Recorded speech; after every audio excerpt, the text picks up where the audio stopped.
직장인이라면 항상 마음속에 사직서를 품고 회사를 다닌다고 하죠. 대표인 저조차도 항상 사직서를 마음에 품게 되는 경우들이 있습니다. 근데 우리가 퇴사라고 할 때에는 미리 퇴사 전에 체크를 해보고 이런 것들은 준비를 해서 퇴사하는 게 중요하다라고 할 수 있는 것들이 제가 생각하는 노무사 관점에서 퇴사할 때 챙기세요 라고 하는 거랑 정말 직장인들 퇴사할 때 이거만큼은 팁으로 챙기세요 라고 하는 부분들이 있어서 이 두 가지를 좀 같이 한번 설명을 해보려고 합니다. 노무사 관점에서 퇴사할 때 가장 중요하게 보는 거는 내가 못 받은 임금 퇴직금은 없는지를 제대로 보는 것을 저는 1순위로 삼고 있습니다. 가장 큰 부분을 차지하는 게 사실은 퇴직금입니다. 근데 퇴직금이라는 거는요, 사실상 내가 근무한 날까지의 마지막 임금을 받았을 때 비로소 정확하게 정산이 될 수가 있는데요. 일주일에 15시간 이상 근무를 하기만 했다, 1년 이상 근무를 했다 라고 하면은 퇴직금은 당연히 발생합니다. 근데 이게 뭐 퇴직연금, DC형 이런 거는 내가 1년간 받은 연간 임금 총액의 12분의 1이 반영되는 거기 때문에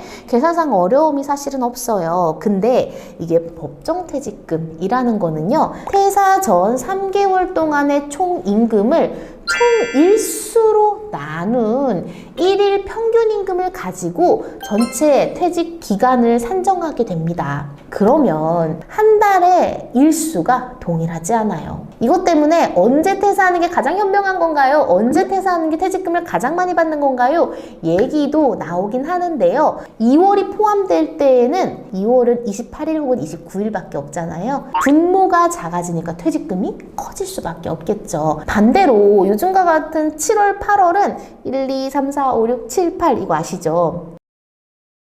7, 8은 31일, 31일 이렇게 되어 있어요. 그러면 분모가 커지죠. 분모가 커지면은 평균 임금이 낮아지기 때문에 전체적인 퇴직금도 낮아진다라고 보시면 될 것 같아요. 그래서 이런 퇴직금 관련된 게 가장 큰 이슈고요. 퇴직금 말고도 주휴수당, 뭐 연장 야간 근로 이런 것들이 있을 수가 있는데 퇴사하기 전에 급여 명세서라든지 근로계약서를 다시 좀 미리 요청을 해놓는다든지 재직증명서, 경력증명서 이런 것들이 추후에 필요하게 되는 경우들이 있어요. 근데 경력증명서 같은 경우에는 어떤 이직하게 되는 회사에서 원본을 요청하는 경우들이 간혹 있기 때문에 경력증명서는 그나마 퇴사한 직후나 퇴사하기로 했을 때에 미리 좀 도장을 받아두시는 것도 방법이 될 수 있습니다.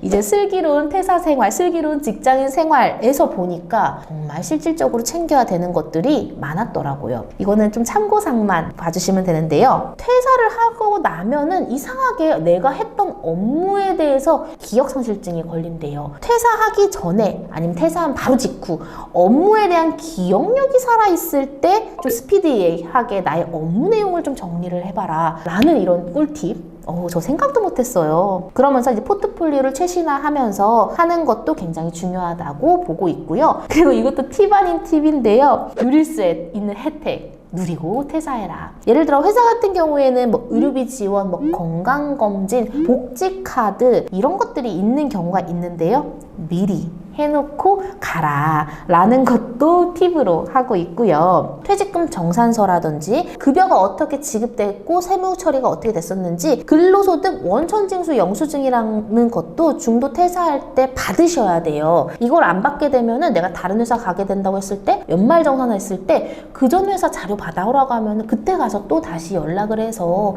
원천징수 영수증 좀 주세요 라고 하기 번거로울 때가 사실은 많거든요. 그래서 이제 원천징수 영수증도 받아두시면 좋다. 그리고 이거는 잘 모르겠는데요. 신용카드를 만들어 놓으라고 하네요. 이게 회사가 달라지거나 소득에 따라서 신용카드 발급도 달라질 수가 있나 봐요. 이건 비단 신용카드 말고도 뭔가 내가 대출을 끼고 있다든지 했을 때 퇴사를 함으로써 이런 대출 조건들이 달라지진 않는지 그런 것들도 같이 보아야 할 것 같고요. 그 다음에 퇴직연금 같은 경우에도 이제 법이 바뀌었기 때문에 IRP 계좌를 만들어야 되는 경우가 있는데 이런 것들도 미리 만들어 두시면 좋아요. 인터넷으로도 만들 수가 있으니까요. 그래서 이제 회사를 그만둘 때도 일할 때처럼 좀 계획이 필요하고 퇴사 통보 후에도 해도 늦지는 않지만 이런 것들은 좀 미리 생각해 놔라 라는 걸로 이제 슬기로운 퇴사 생활 이렇게 좀 많이들 이제 올라와 있는 것 같은데요. 법률적인 거는 당연히 챙겨야 하는 걸로 전문가들이 조력을 해줄 수가 있지만 이런 꿀팁들은 사실 미리 알지 못하고 굉장히 사소하지만 차이가 있을 것 같아요. 그래도 모름지기 중요한 거는 기분 좋은 퇴사. 이게 인간사 세옹지마라고 어떤 일이 또 있을지 모르기 때문에 제대로 잘 정리하고 퇴사를 하는 게 좋겠죠. 그래서 그런 부분까지도 같이 유념을 해주시면 좋을 것 같습니다.